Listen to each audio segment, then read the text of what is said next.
We're just so excited to have these town halls with all of the gubernatorial candidates, give everyone who is a voting member of our county committees a chance to get to know everyone. And you can go back and watch the recording if there was a favorite soundbite or if you're seeing this for the first time. So really appreciate that the mayors are here today, that we already had Congresswoman Mikey Sherrill. We're going to close up with Congressman Josh Gottheimer and State Senator Steve Sweeney on Monday, February 10th, and that's going to be on Zoom.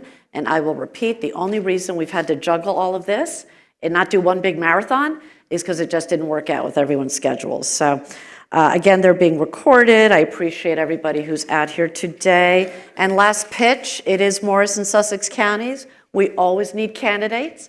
So if you feel inspired to run, please reach out to me, chair@morrisdems.org, Chairwoman Heath, chair@sussexdems.com. Visit our websites, because we want to have candidates, especially in our local races, especially in our red towns, right? If I can do it in Mendham Township, you can do it anywhere, okay? So let's give voters a choice. Again, silence your phones. Mine keeps going off. I need to silence it. And no disruptions, please. No screaming from the audience unless you like something. Okay. With that, I will turn it over to Chairwoman Heath for the intro and the first questions. All right. So Stephen currently serves as the mayor of Jersey City. He graduated from Binghamton University and spent time abroad studying at Oxford. After college, he joined Goldman Sachs, the investment banking firm, but put his career on hold to enlist in the Marines after 9/11. After his service in Iraq, he completed his master's in business administration and his master's in public administration. Stephen first tried his hand at his politics, that's direct from your website. Running for Congress in 2004, he lost, but the following year, Stephen ran for the Jersey City Council and won. He served as councilman for 8 years before becoming mayor in 2013. And I will jump right into the first question. What will be your first legislative priority as governor? Okay, so first let me just say thank you for having me. Okay, and Amalia, I appreciate you all staying out today. I'm sure it's been a real long day, to say the least. And after a while, it kind of all merges together, sounding like Charlie Brown's teacher. So I appreciate you being here. You know, look, let me start by saying that I am running a different type of campaign. And that's going to dovetail with what my priorities are. I'm unapologetically in a lane to reform New Jersey in a big way. We started early because we were going to build a grassroots organization and be very substantive on policy, more detailed than anybody else. And we've done that. And so I've created this lane because I feel like you deserve that. If we're going to change New Jersey, you've got to change it from a policy standpoint and from a political standpoint. When Zoe mentioned my background, you know, when I ran for Congress, I ran against Bob Menendez in 2004 because no Democrat would do it at the time. And he was at the apex of power in the House caucus at the time. And then when I ran for council in 2005, I ran against the political machine and won a tough race. And then in 2013, I ran as a reform candidate against the entire state establishment and won mayor. And I'm the first three-term elected mayor, and I've been substantive on policy. And I've learned a lot. I really appreciate the fact that you have the mayors here today, because I think it's a really important qualification for being the governor. And we'll talk about that, I'm sure, over the next hour. One thing that I've learned from being a mayor, and I would share this with you, is that once you get elected, that first 3, 4, 5 months are really the most important months of administration. You set the tone for the entire administration, and you have the most political capital to do things that are tough. You actually see this happening in the federal government now. I mean, nobody here is a supporter, I assume, of Donald Trump, but he recognizes the fact that this window of time, he needs to be the most aggressive possible. So for me, I'm going to think about the things that if you're going to recalibrate New Jersey, the things that I would start on would be two things. The first is the transportation funding of New Jersey Transit that Governor Murphy signed into law last June. The genesis of that idea, which was a surcharge on taxes, corporations that do more than $10 million, the genesis of that idea was my policy paper 2 years ago, as a matter of fact. And we got panned at the time, but I said, you'll see, you'll come around to it. And they did. What they did, though, was they did it improperly. It was well-intentioned because they created a funding source, but they only did it for 5 years. So there's a 5 years funding source. You need to go back and actually correct that in perpetuity. it's important to do it properly, which they didn't do in Trenton. And the second thing is because you can't bond against it if it's only 5 years, because there's no certainty on the revenue. So if you are going to fix it, that first window of time is a politically tough thing to do. I would push that legislation as it relates to New Jersey Transit. And the second thing I would do is when you think about kind of the tax policy for New Jersey, people always talk about taxes as being a difficult conversation, which it is, obviously. But I do think you need to recalibrate your tax brackets. For example, we talk about a millionaire's tax, right, as the highest threshold. And we've been talking about a millionaire's tax for the last 20 years. But 20 years ago, $1 million was very different than $1 million is today. And so you need to start to think about additional brackets for people who make 2 million, 2.5, 3 million, and start to think about the revenue side of the occasion of the conversation for how to fix Trenton. I'm going to tell you that one other thing before I go back to you, Zoe. So those are the two things I would focus on because they're politically tough, and I would do it in that first window. My campaign is different, not only because it's policy focused in detail, right? And I've learned a lot of this as being a mayor. I'm the only one that didn't create a fallback position. Every other candidate either ran for another office telling you they were going to serve and then kept saying that I'm going to run for governor and I have a title that I want to keep in case it doesn't work out. I'm not doing that. I could run for mayor next year, and I've been very clear. All of our chips are in the middle running for governor because it's about policy and being substantive. So we would do those two things out of the gate, and I'm sure we'll get into the rest of the policy stuff, but right out of the gate, we would do those two things to fix the revenue conversation and start digging into some of those things on transit and particularly taxes. Thank you. We got a lot of questions about affordable housing, and it's a hot button topic for municipalities. What are your specific plans to address affordable housing in New Jersey? Look, I'm happy you guys have mayors here today, right? And obviously I'm biased because I'm mayor, but I think that the skill set directly translates into the job as a governor.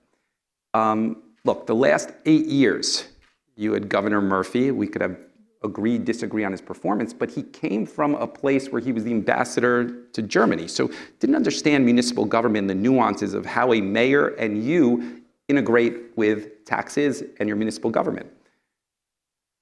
8 years prior, you had Chris Christie, came from the U.S. Attorney's Office. No familiarity with municipal government. 4 years before that, John Corzine from the U.S. Senate's office. No familiarity. In Jersey City, we've changed the city over the last 12 years. You could see it. We've also built more affordable housing and more market rate housing than anybody in New Jersey. So I know a thing or two about this. When the Republicans tell you that you could roll back COA or the requirements, I say at every meet and greet they're being disingenuous because there's 50 years of case law. So how do you make it so it's palatable for a municipality in order to build and achieve their goals? That should be the conversation that we have. So I think there's two things concrete right out of the gate that a governor can do, okay? First of all, there's no transparency today with regards to a municipality, whether the municipality is complying with their COA or not complying. I bet you most people in this room, whether you live in Denville or Randolph or Morristown, can't really articulate how far along are they in the process. Okay? Are they being adverse? Now, because Trenton doesn't create that transparency, the entire conversation is hijacked by the NIMBYs. Entirely hijacked by the people that say, not in my backyard, that have a disproportionate voice. So right out of the gate, transparency around where your municipality is. The second part is, and I think I know this from being a mayor, is that Trenton has to use the carrot and the stick, okay? Those municipalities that are complying, those municipalities that are moving forward need to be rewarded and helped with necessary infrastructure to move it forward, okay? So that's schools, that's sewers, that's roads. You need to be a partner with those municipalities. If you take a step back and you think about how Trenton operates today, right? They say, build this affordable housing and here's your obligation to do it. And then of course, some people say, I'm not going to do that. And there's no stick, there's no penalty if you don't do it. They just still give you the same money because of politics. And there's no incentive if you do it. So the NIMBYs control the conversation. So right out of the gate, those are two things that you can do that I think are very, very instrumental. Now, the second thing I would tell you tangentially is that you need to reform some of those programs like Aspire, LIHTC, tax credits, how the state integrates with the tax abatement policies. I mean, I'm going to put you to sleep if I start doing this, but the reality is that that is the second track in order to properly incentivize people to do that. And being a mayor that has built more than anybody else, I think I have an understanding of it.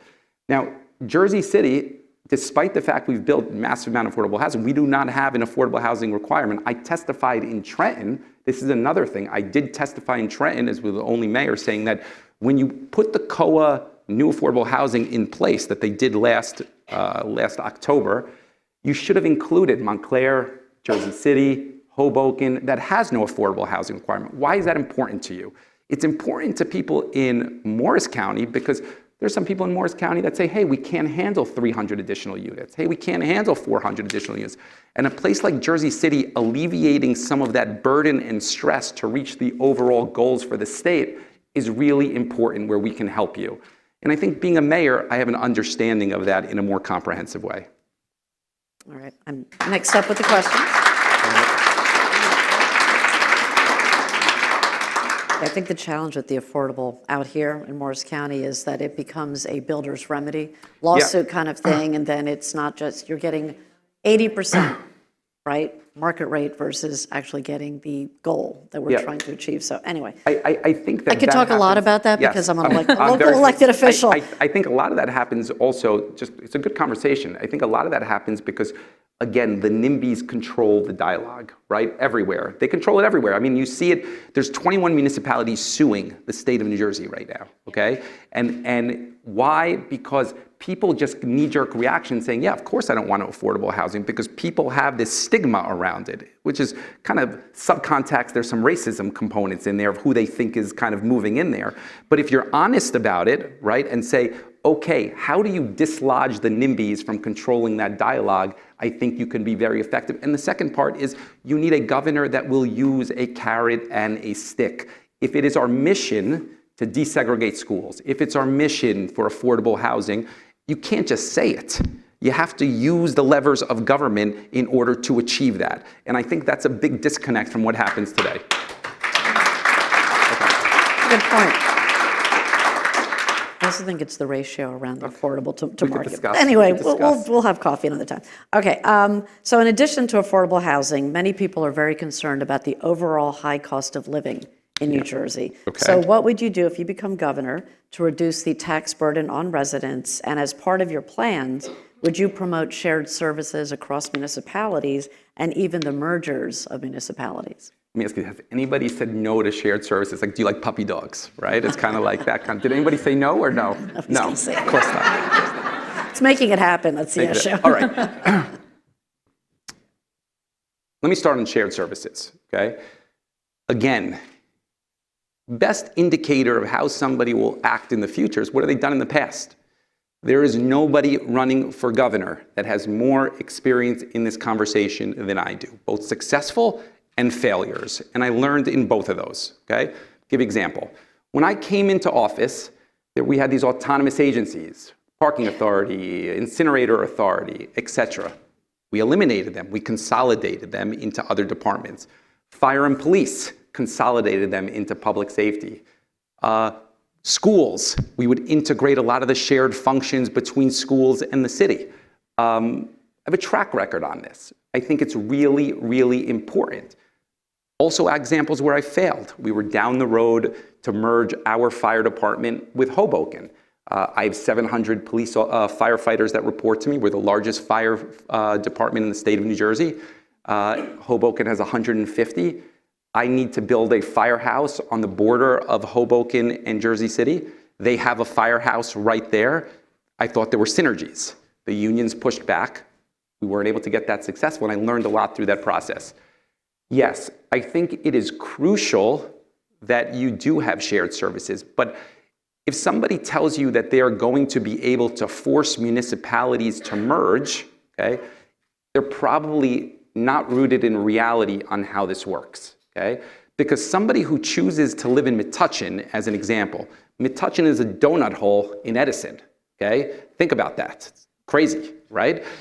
Edison circles the entire Metuchen. So you'd say, why, right? But somebody chooses to live in Metuchen. They want the Metuchen schools. They want the Metuchen brand. They've made that choice, right?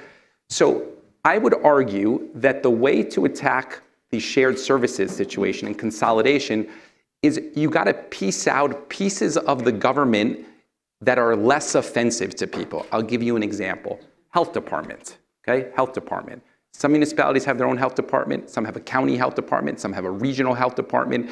You consolidate that stuff and create the forced shared services. It's not offensive to people, but you're driving down costs.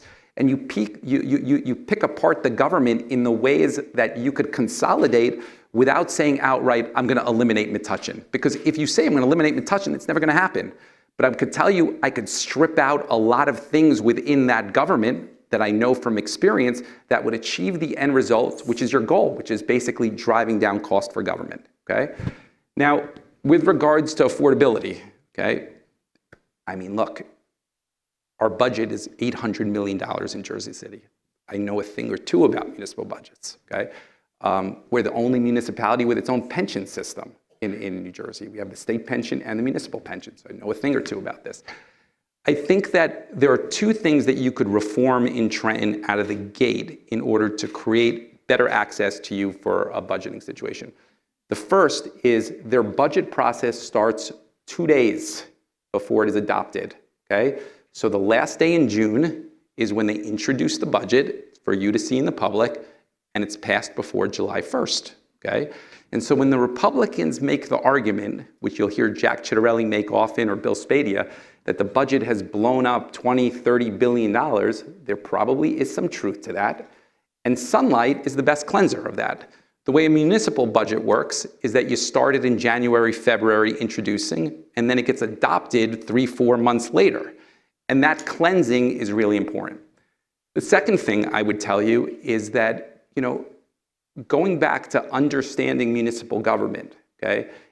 And that's the job. I mean, this is an interview, right? Basically what we're doing in this campaign is an interview. You are the interviewer and I'm the applicant, right? That's what basically the dance we're doing over here. We have this system from Trenton where they have things that are well-intentioned, but they're unfunded mandates, right? There's tons of them. So they'll pass legislation and say, you should do this.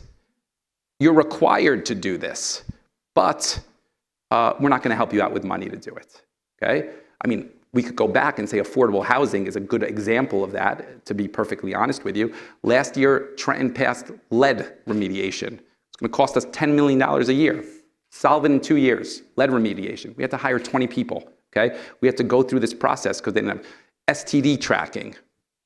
Important, of course, no help from Trenton on that. Megan's Law, we have 4 police officers required to do. I could go through a whole litany of things. I think you need to have an honest conversation about unfunded mandates from Trenton and prioritize things.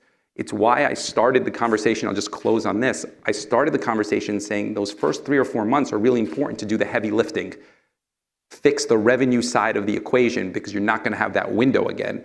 And then as you start to think about the next year, you start tackling some of these expense side as well, which is a little bit easier to do ultimately because you could get some Republican participation in that. So that's the way I would look at it. But I think those 2 things you could do right out of the gate. And that's how I would look at the shared services. Great, thank you. Thanks, Bud. Okay, do you support the Stay NJ program that helps seniors age in place in their homes and also support continuing the Anchor program or finding other ways to keep the state affordable for seniors? Some might not like what I'm going to tell you, but the answer is no in the current form. Why? Okay? Because it's a ruse. Okay? We had the state assembly in a tough competitive election 2 years ago say, we think we're going to lose seats, so we're going to propose this legislation called Stay New Jersey, where we're going to cut taxes for seniors like crazy $8,000 or half and huge rebates. And then Governor Murphy pushed back on it, if you remember. He said, we can't afford it, right? And he was right, actually. I'm going to talk about that in a second. He said, we can't afford it. And then the Democrats in the assembly that were scared pushed. And Phil said, well, it's a losing argument to be against property tax rebates, so I guess we'll accept it, but we'll only put it into place in 2026 when I'm gone. Okay?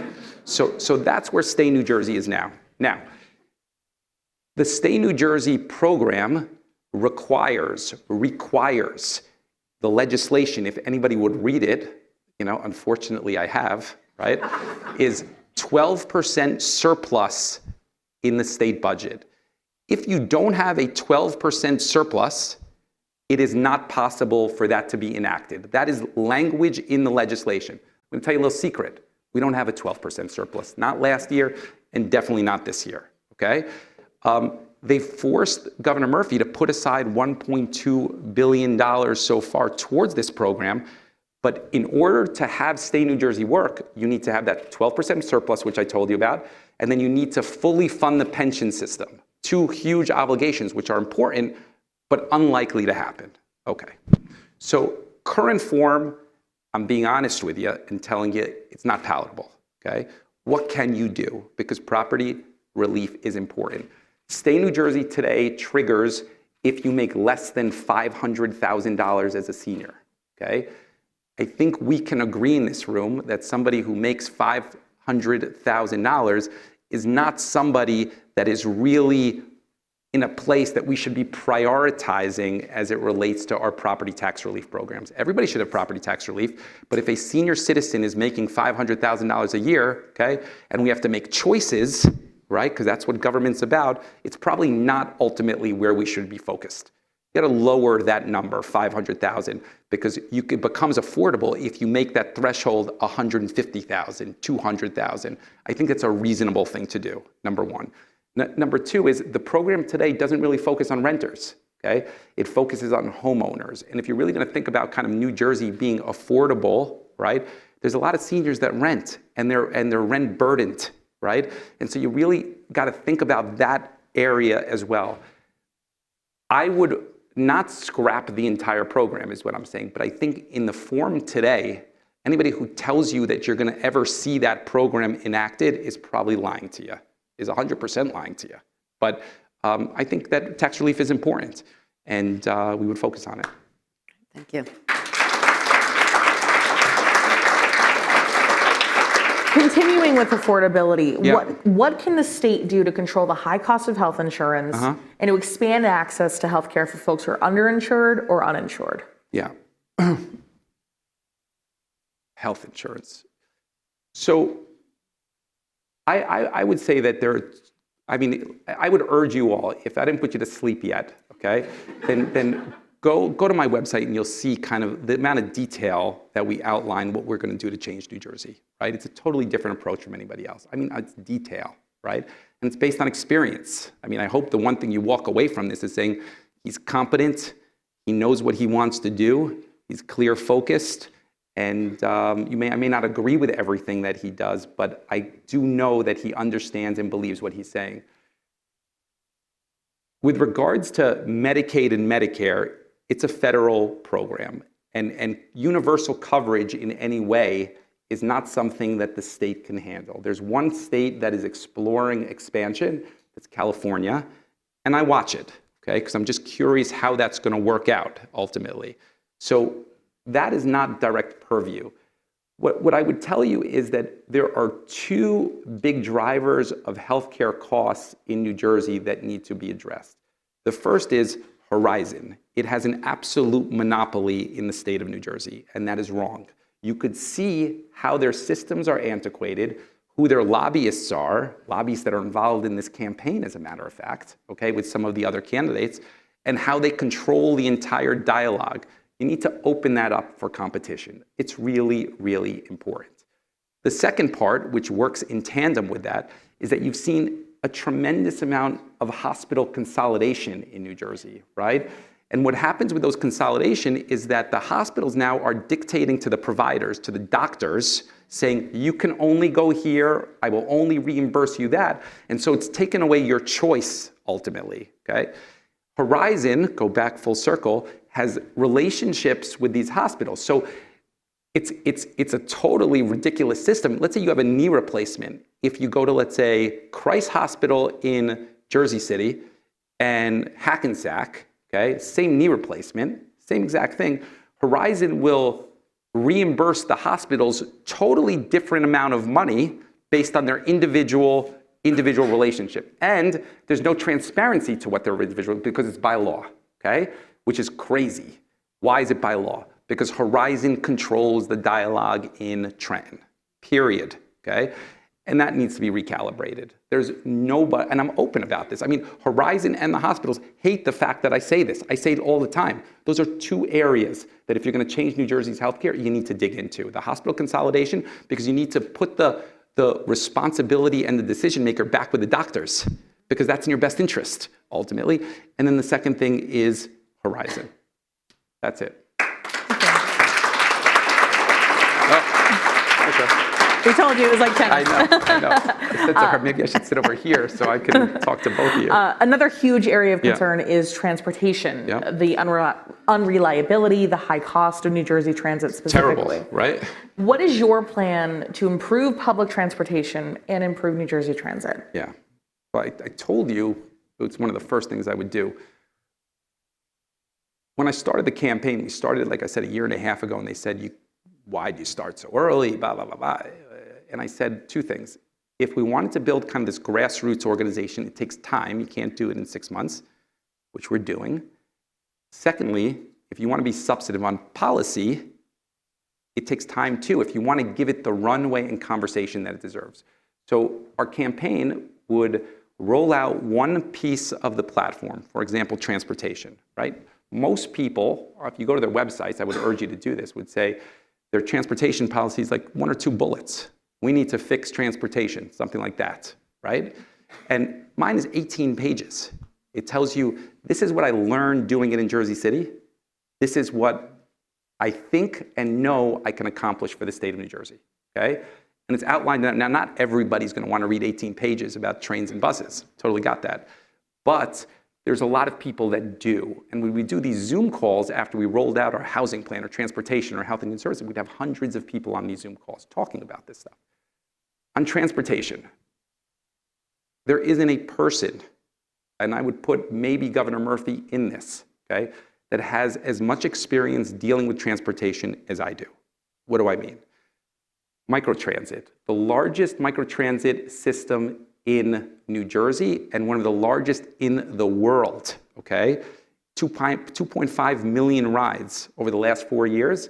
We started in Jersey City under my administration for transit deserts because New Jersey Transit wasn't fulfilling its responsibility. The largest bike share program with 23 miles of protected bike lanes and infrastructure, thinking about complete streets. We started in Jersey City, largest in the state of New Jersey. We're in the ferry business, unfortunately, because we couldn't find a vendor, so we're in the ferry business, but I've learned a lot about it, okay? So what do I tell you? Like, I think I have an understanding of it. What do we need to do? Okay, first, told you about kind of correcting that funding situation right out of the gate, right? You need to have that tax on the $10 million plus corporations in perpetuity in order to fund New Jersey Transit. It's really important, okay? Secondly, the Turnpike expansion into the Holland Tunnel, Jersey City, $11 billion plan that if you take a step back, it's not gonna alleviate any traffic because the Holland Tunnel is still 2 lanes, okay? So if you think about it, you gotta cancel that and you gotta reappropriate those dollars right out of the gate towards mass transit and building out the light rail system.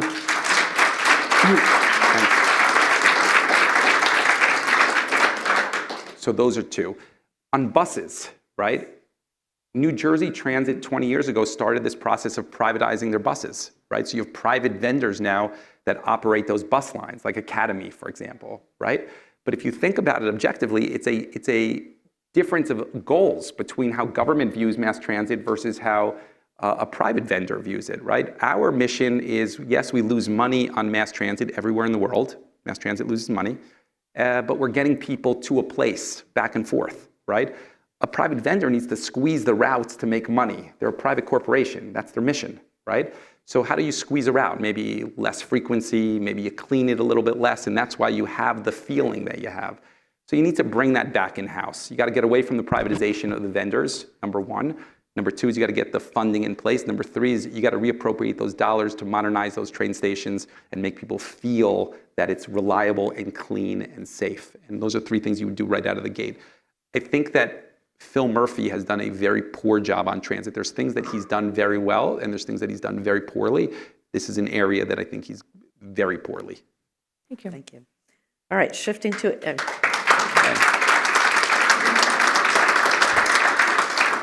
so Whoever's shifting, starting the clapping in the back, keep it up. it's all good. So different issue. Up here in Morrison, Sussex counties, we're very concerned about the environment, open space, flooding is a big issue. Yeah. So how would your administration, if you become governor, handle environmental and climate-related policy? Do you support the New Jersey state pension still investing in fossil fuel companies? And do you support the New Jersey Climate Superfund Act? Yes. So I support the Superfund Act.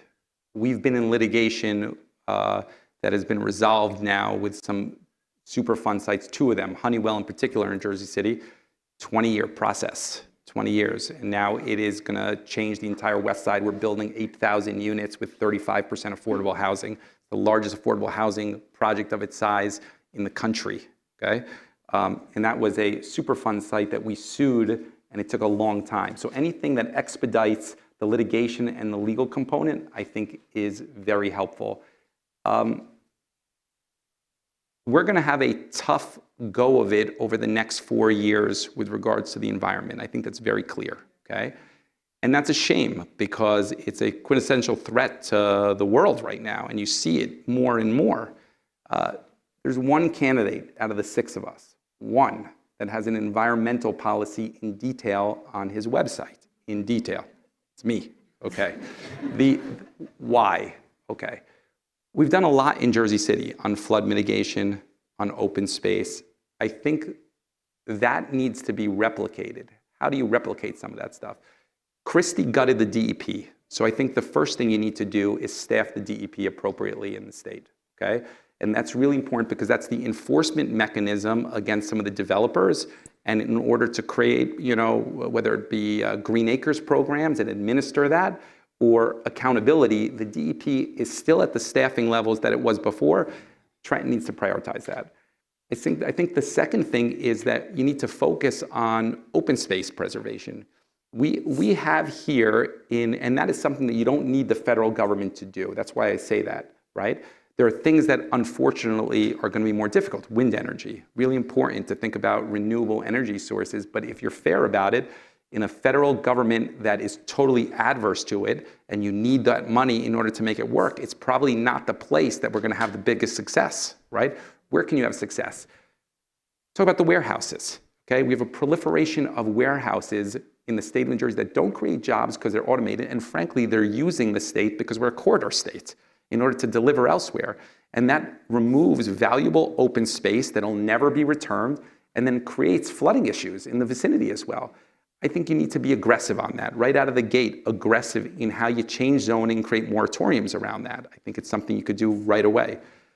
I think on incentives to build greener, we've done a lot of that in Jersey City. It's not tied in enough to the state incentive programs. I think you can do that as well. We control that from Trenton. So those are 3 things I think right out of the gate as it relates to warehouses, flood mitigation, DEP, and then of course mass transit. I was the only one. Again, everybody else, congestion pricing, okay?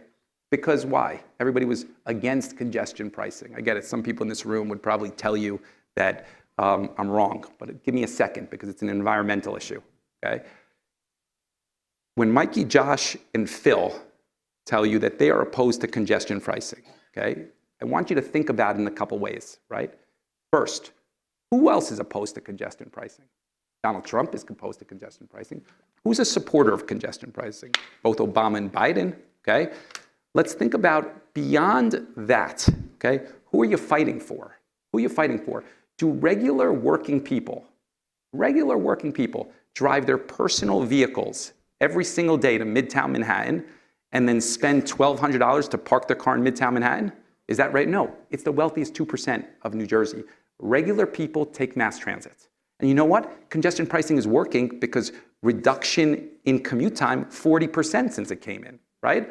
So again, having the courage not to just say, hey, a poll tells me this, right? Which I think too many politicians do. A poll tells me that I should be opposed to congestion pricing and send out a press release like the 3 of them did. I think is wrong. If you're going to prioritize the environment and think about what is right for New Jersey ultimately, you need to think about it. We have a regional economy, a regional transit system, and you need to take the approach of saying, who am I fighting for? Is it the wealthiest 2%? Just because a poll tells me that that word congestion pricing is bad? So look, on the environment, I have a track record on it. And I have a track record leaning into some of these tough conversations, okay? And fighting for what I believe is right and being clear about it. And I think that that's an asset ultimately. And I think, should I be the governor, it'll be an asset that you'll say, I'm happy he's fighting for me.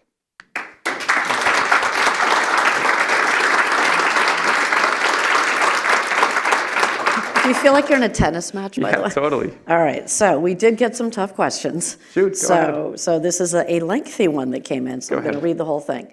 In a New Jersey Globe article last month, you were quoted as saying that you won't compete in the county conventions because you saw what happened with Andy Kim. And it says, you know, quote, we saw firsthand how corrupt the county convention process is. We saw appointed superdelegates to stack the deck, propose rule changes the day of. We saw forced public votes. We saw counties with no process. Yikes. That's not Morris County or Sussex. Yes. We hold fair, open, and we're going to pat ourselves on the back here. And by us, I mean myself and Chairwoman Heath. We hold fair, open conventions. All of our eligible committee members and Democratic leaders have an equal voice in which candidate receives our collective endorsement. So with that said, I'm going to invite you, will you support our democratic process by competing in our conventions? No. Let me tell you why, okay? Let me clarify what I said, because I think you could maybe understand it if I give some context to it. I think Morris County and Sussex County, you guys do a great job. And you're honest and straightforward, and you run a fair convention. And not everybody does it that way. So the obvious question is, why would you not compete in a convention that you think does it properly, right? That's a fair thing to say. One of the things that we're doing in our campaign that is different, okay, is that we're supporting assembly people throughout New Jersey. I'm going to tell you why, okay? I am a believer that primaries are healthy for the Democratic Party. They create accountability, they create better candidates, they create better dialogue, and better general election candidates.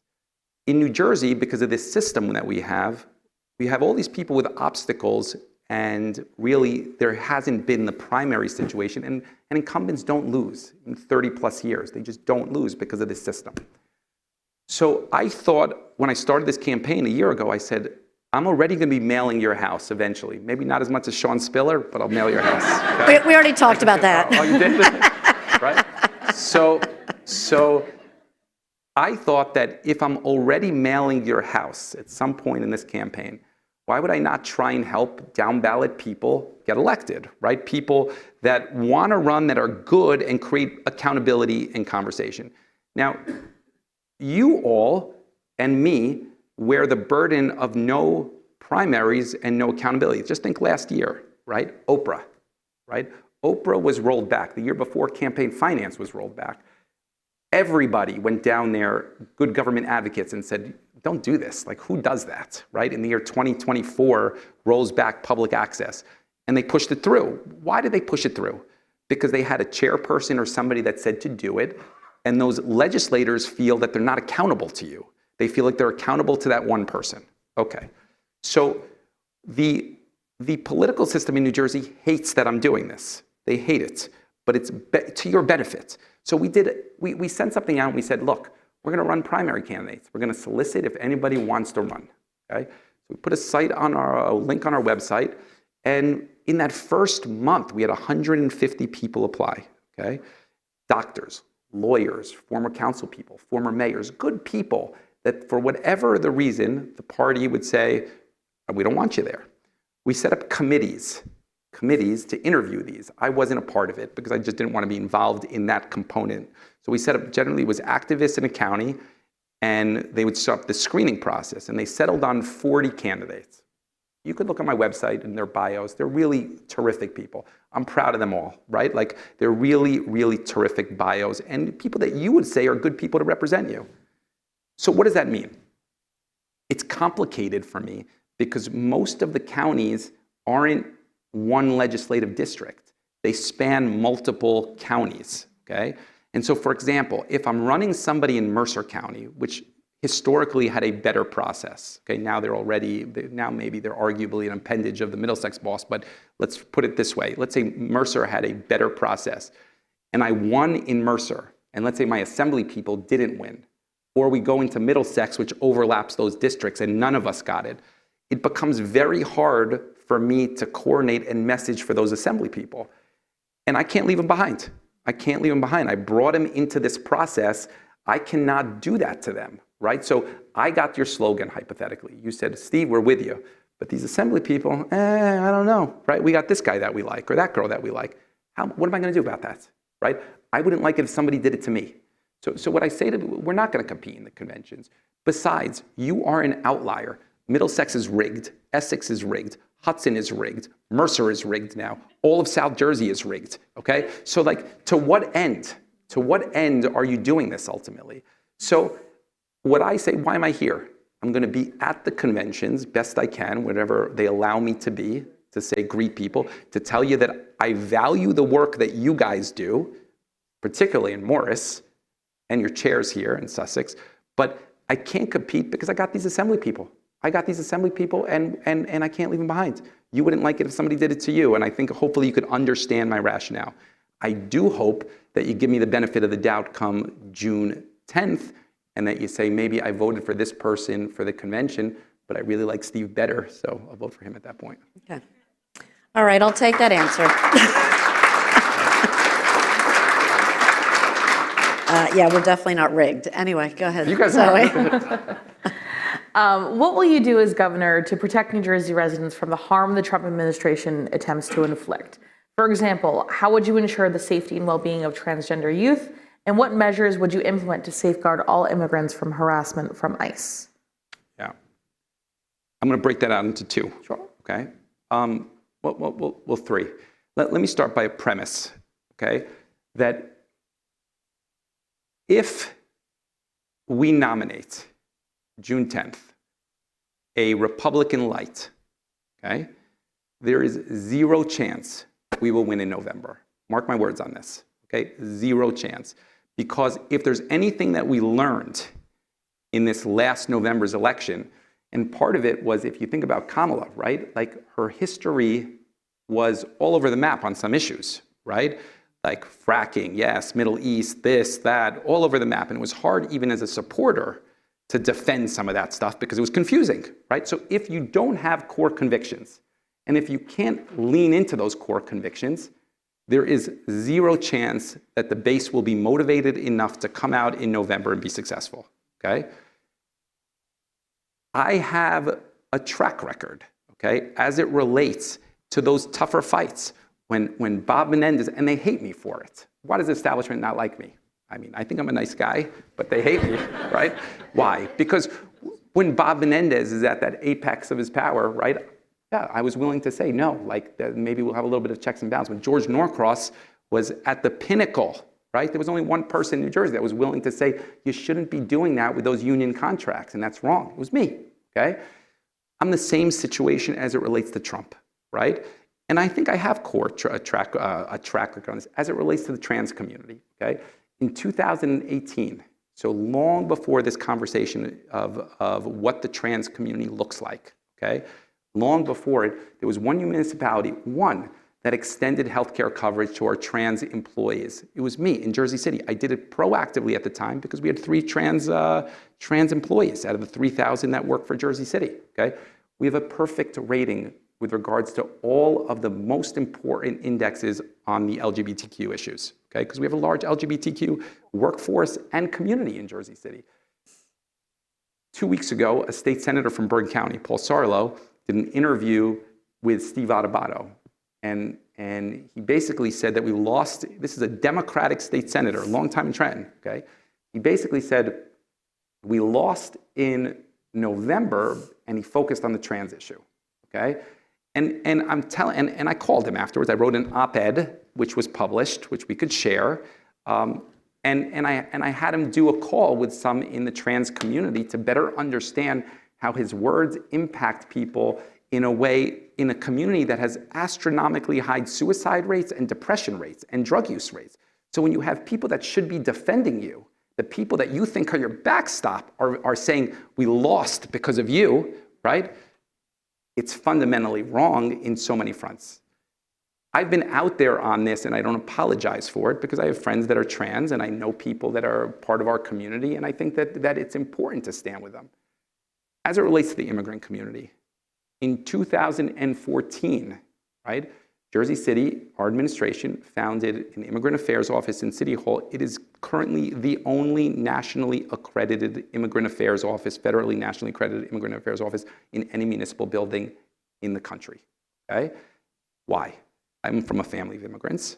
My mother, my whole life, did immigration services as her profession. My family's Holocaust survivors immigrated here just for the things that opportunity, and I think it's in my core values and our track record. During COVID, right, when the federal government wouldn't help the immigrant community, the undocumented immigrant community, we raised money to do it proactively in Jersey City ourselves, recognizing that these people needed help. My track record is what my track record is. Yes, the Immigrant Trust Act is important. Yes, we would push that forward. Yes, I don't apologize for any of that stuff, but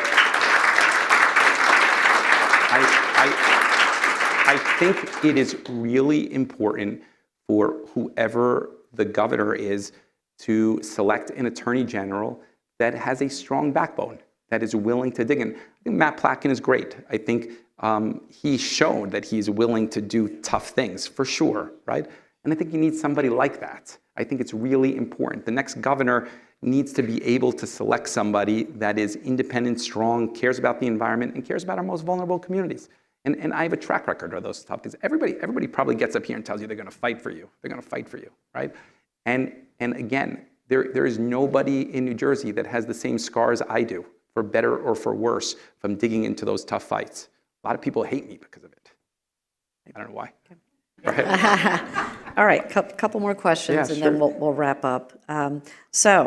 Getting back to... I have a 6-year-old, 4-year-old, and a 2-year-old at home. I will stay here all day. Just so you know. That is fair enough. Yeah. That is fair enough. But continuing with the new administration in Washington, how important do you think it is for Democratic politicians to loudly refute Trump's false claims and narratives? And if elected, what plans do you have to get the governors of the region speaking with one voice to the president and to Congress? I mean, I think that we would probably be all in the same thing, saying that we'll be vocal.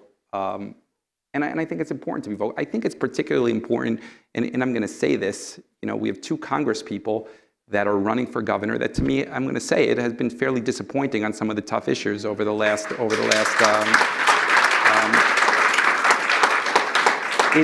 it is hard to believe that those people will fight the same way if they're not willing to fight in this situation. So look, I have a track record on this sort of stuff. I'd be the same type of person that, maybe a little sharp elbows at times, but I would be vocal. I have, one thing about being the mayor for 12 years in a city like Jersey City, okay, that none of the other 5 candidates have, right, is that today happens to be the last day of the Jersey Journal. It's a 150-year-old paper. Today is actually the last publication of it, right? Tomorrow is the last publication of the Star Ledger. The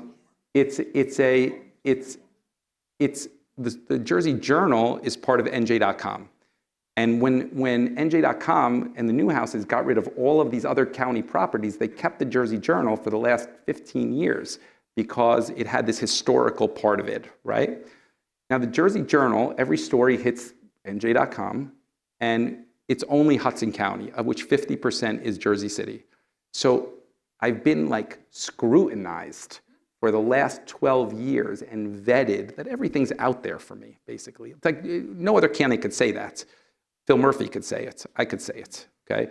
So for 12 years, and some great reporters like Terrence McDonald, he was there for 6 years, every day, giving me an examination, So why do I share that, okay? I have a track record on this sort of stuff that you could look into, good and bad, right? But it's there. No other candidate can do it. So yeah, I think being vocal, being a fighter, those are things in my DNA, right? And I'd be the same sort of person as governor. Okay, so circling back to the question about county conventions. Uh-oh. No. A little personal for me. No, but seriously, so let's say that you become the governor, Yeah. but all of the, and I'm not going to say all, let's say a number of the primary candidates that you supported, right, your slate, I think you said you have 40. 40. Let's say that most of them do not win. So you end up as governor, but then you end up with all of these legislators who you tried to unseat. Yep. That you have to work with. How would you then try to mend the fences with those elected officials? And you talk about the importance of the beginning of your term, which I completely agree with. Whoever's the governor, come out of the box swinging. So what do you do? Yeah. So look, I got elected. It's a smaller situation, but it's a similar situation. You're an executive. You have 9 council members. Not all of them ran on my slate. Some of them I ran people against fairly aggressively. I won some and I lost some. Okay. And you learn to work with these people. I think understanding the levers of an executive, you can move people. Here's another thing that I would tell you. I guess I'll just say it. Most people in Trenton, a lot of these legislators in Trenton, they're there, they don't really have these core beliefs as it relates to an ideology, most, okay? They're happy to be there, okay? Somebody inserted them there, generally a county chairperson who's that boss who inserted them there, because they're willing to just be happy to being there with the title, and it's not about core beliefs, okay? I think understanding that mindset, you can navigate a lot of this stuff. Look, Chris Christie came in there and was able to understand some of the levers there to get his agenda across, which I definitely don't agree with, but he was able to move some of that stuff. I feel pretty comfortable that coming from a place like being a mayor and executive and understanding those levers, I don't think that'll be a difficult time. But I do think we're going to win more than none. That is a fair answer. I mean, I speak for myself as somebody who's the chair of one of, if not the reddest county in New Jersey. And you do have someone running in the 24th district. The 24th district is the only legislative district in Sussex County. I would love to see that candidate there. And, you know, it's an uphill battle in these red counties. So to me, a convention is an opportunity for these folks to get in front of a crowd, right? Especially for candidates who are not from these communities, right? Like the candidate you have running LD24, I believe, is in Morris County.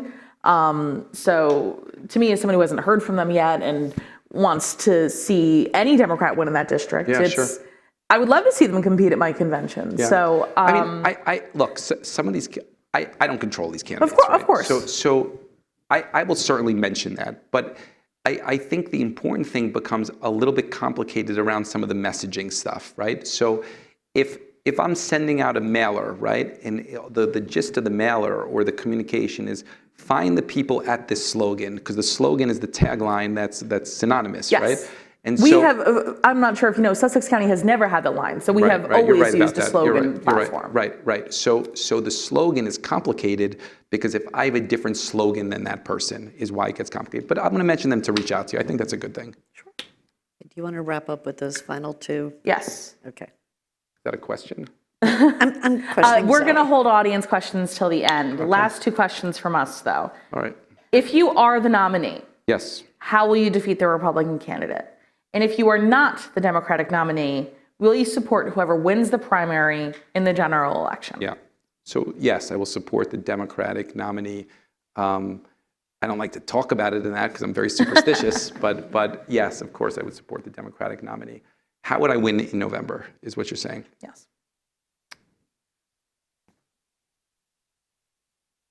Let me start by saying that the biggest criticism, let's think about this objectively. So I do believe if you nominate a Republican light, I said earlier, that it is a fait accompli that we are not going to win, okay? Because the person's going to need to have core values that inspires people to want to work, that things will be different. Otherwise, why would you work, right?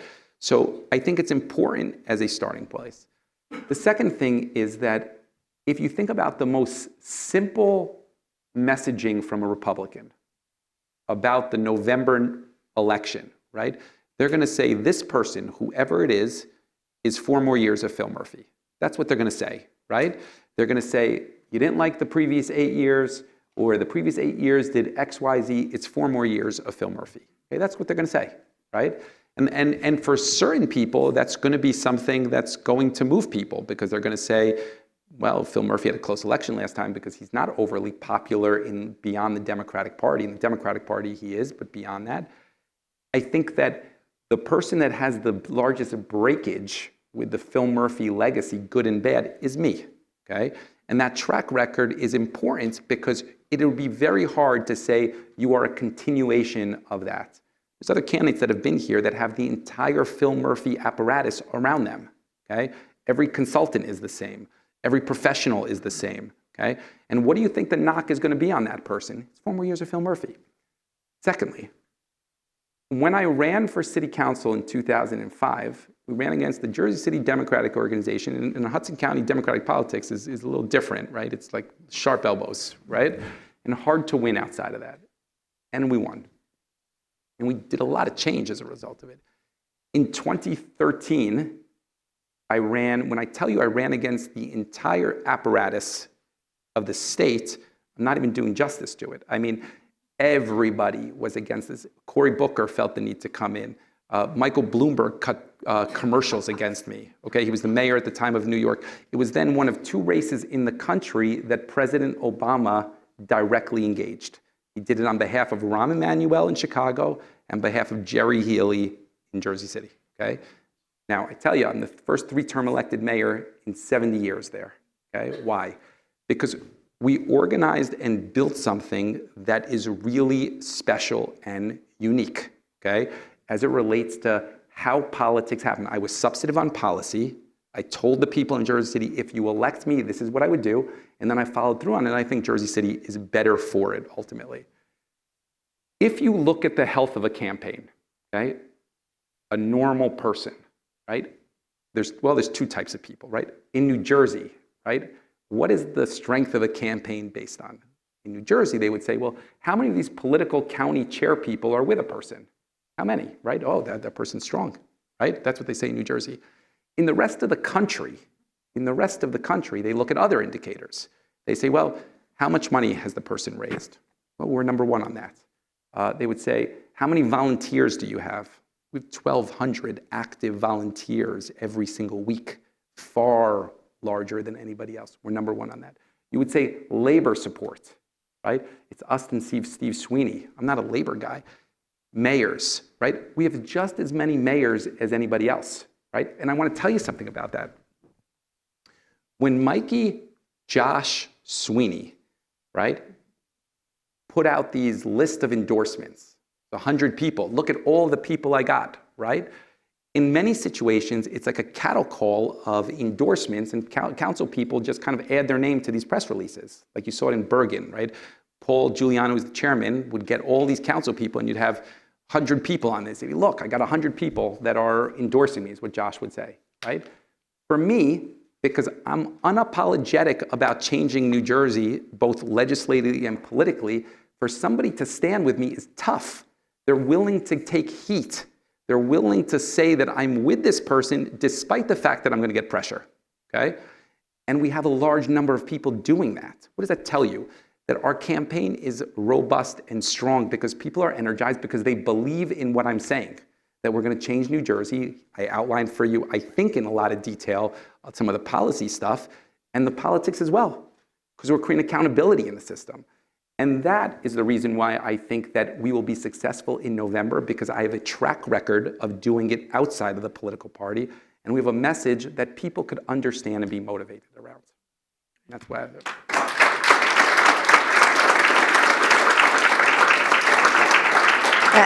That almost sounded like a closing statement, but do you have anything further to add? Any other thoughts? And I just want to say, because I know you want to stay here all day, I have things to do, and we promised 1 o'clock to end, and it's already after. So we're not going to open it up. You can hang out with the mayor all afternoon if you'd like, and answer the questions that have come up. We also didn't open up any of the other town halls to audience questions. So again, I'm trying to create a level playing field as we go through here. Yeah. So Who know people running for governor want to talk the whole time. Yeah. Well, you know the joke about politicians and a microphone. So anyway, with that, Mayor, please summarize. So Zoe and Amalia, I want to say thank you, first of all. I really appreciate you all coming out. And even though I said I wasn't competing in these conventions, I really am thankful to have the opportunity to talk to all you. I really do appreciate the work that you do. I don't want to minimize that.